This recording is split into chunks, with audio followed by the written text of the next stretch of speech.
أعوذ بالله من الشيطان الرجيم بسم الله الرحمن الرحيم الحمد لله رب العالمين والصلاة والسلام على من لا نبي بعده إلى يوم الدين وعلى آل بيته الطيبين الطاهرين وأصحابه الأخيار ومن سلك منهجهم إلى يوم الدين. Chers frères, chers sœurs, assalamu alaikum wa rahmatullahi ta'ala wa barakatuh. Aujourd'hui, par la grâce de Dieu, nous poursuivons la séance de nos formations. Aujourd'hui, nous allons parler de l'importance de l'ablution, ou de façon générale, l'importance de la purification, mais de façon particulière, de l'ablution. Chers frères, chères sœurs, nous devons savoir que l'ablution en islam n'est pas un acte à banaliser. L'ablution a une importance très capitale. Et voilà pourquoi, dans un premier temps, quelle est la première importance de l'ablution? L'importance de l'ablution est que l'ablution est un signe de soumission à la volonté d'Allah subhanahu wa ta'ala. Comme nous le savons, c'est Allah subhanahu wa ta'ala qui nous demande dans le Saint-Coran. Il dit إِذَا قُمْتُمْ إِلَى الصَّلَاةِ فَاغْسِلُوا وُجُوهَكُمْ وَأَيْدِيَكُمْ إِلَى الْمَرَافِقِ. Jusqu'à la fin du verset. Ici, Allah subhanahu wa ta'ala nous dit, il dit, lorsque vous vous levez pour aller accomplir la prière, faites l'ablution. Voici l'injonction de l'ablution en islam. Donc celui qui respecte cette injonction, c'est une marque de soumission à la volonté d'Allah subhanahu wa ta'ala. Ça, c'est la première importance. L'ablution fait de nous des personnes soumises à Allah subhanahu wa ta'ala. Deuxième importance, l'ablution est un signe pour dire que le musulman doit être propre. Oui, le musulman ne doit pas être celui qui, lorsque tu t'approches des autres,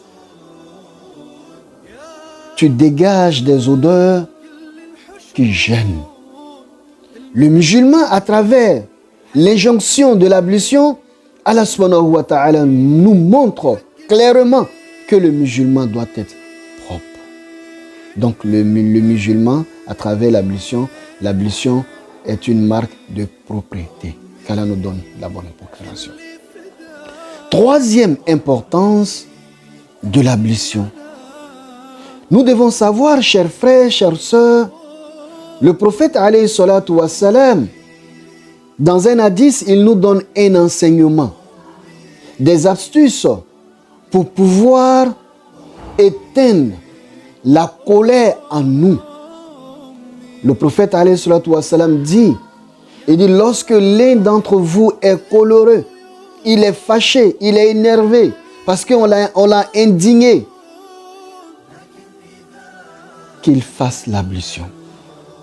Lorsque tu sais que tu es trop sur les nerfs, le prophète alayhi salatu wassalam dit, fais l'ablution. Sinon tu vas poser des actions où tu vas regretter après la colère.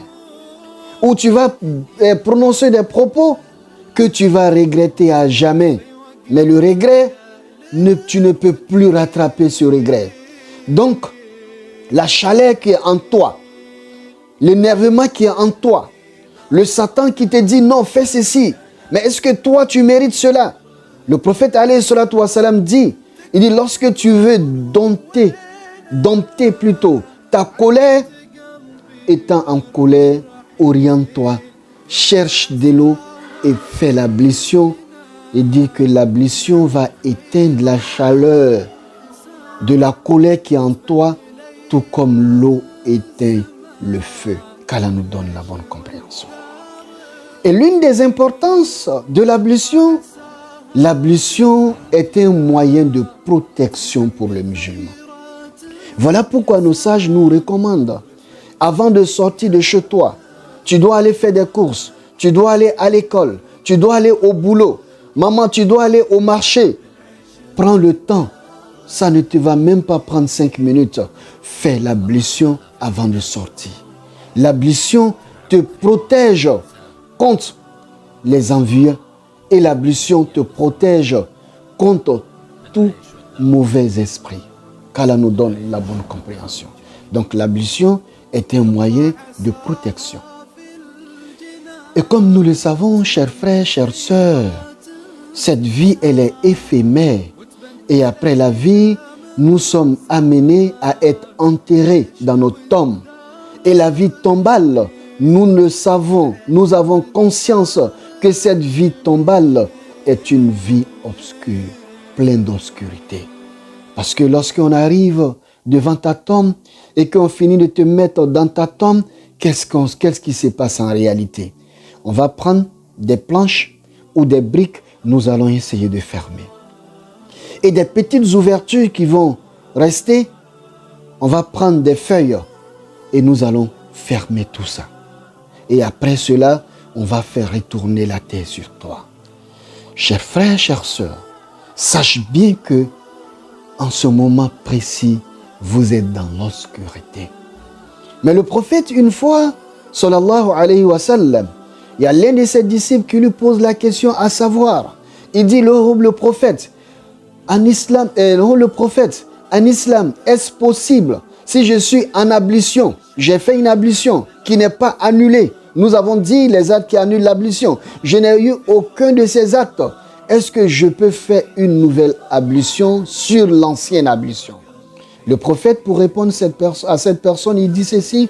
Il dit, sache bien que l'ablution sur l'ablution est égale à la lumière sur la lumière. Allahu Akbar.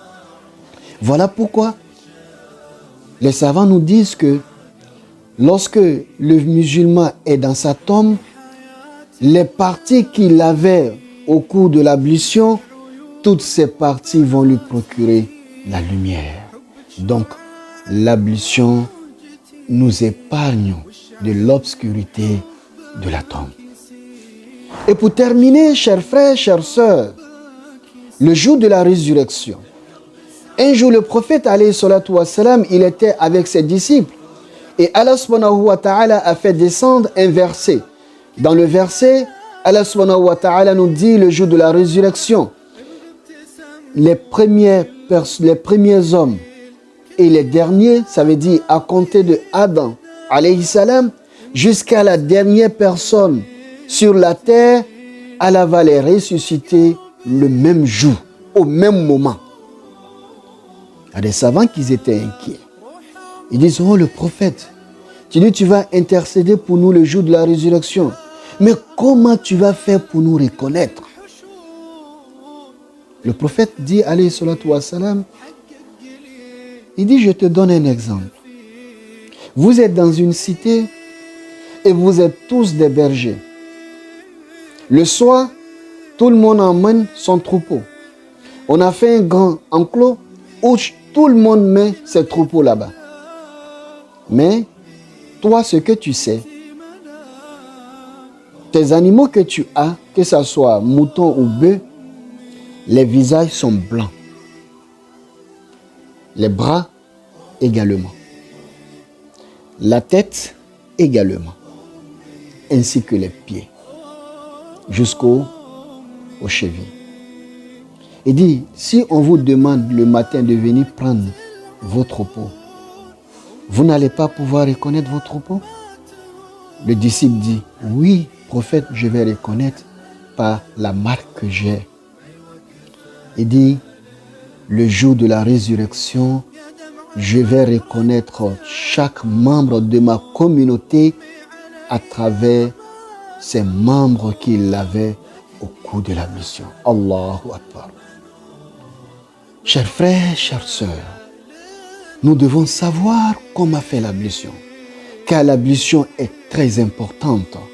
Chers frères, chères sœurs, nous devons savoir que l'élément qui permettra au prophète alayhi salatu wassalam de nous réunir parmi les membres de sa famille et de choses, comment dirais-je, de sa communauté, de nous joindre à sa communauté le jour de la résurrection, afin de pouvoir intercéder pour nous, c'est l'ablution. Ce qui voulait dire que nous ne devons pas jouer avec l'ablution. Car jouer avec l'ablution, c'est s'exposer du fait que le jour de la résurrection, nous ne serons pas parmi les membres de la communauté de notre bien-aimé, le prophète sallallahu alayhi wa sallam.